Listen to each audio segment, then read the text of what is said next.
Pemain timnas Indonesia, Pratama Arhan, resmi menjadi berseragam klub asal Jepang, Tokyo Verdy, pada Rabu tanggal 16 Februari tahun 2022.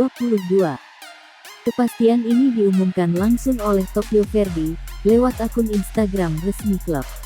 Dalam unggahannya, Tokyo Verdy menyoroti raihan Pratama Arhan, yang menyandang status sebagai pemain muda terbaik di Piala AFF 2020 lalu.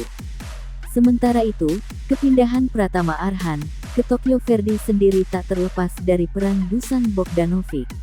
Dusan Bogdanovic merupakan agen dari Pratama Arhan. Pengumuman terkait transfer ini pun juga diunggah oleh Dusan Bogdanovic melalui akun Instagram pribadinya.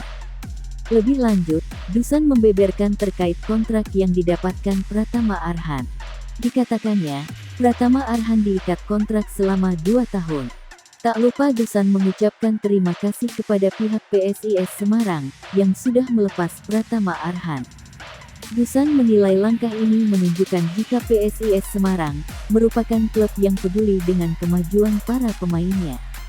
Terima kasih banyak kepada kedua klub, PSIS dan Yoyo Sukawi CEO PSIS Semarang, yang membuat proses negosiasi lancar dan membuktikan bahwa satu-satunya minat mereka ada karir dan kemajuan para pemain, tulis Dusan. Tokyo Verdy karena diakui bakat pemain dan memberinya kesempatan untuk pengembangan lebih lanjut, tutupnya.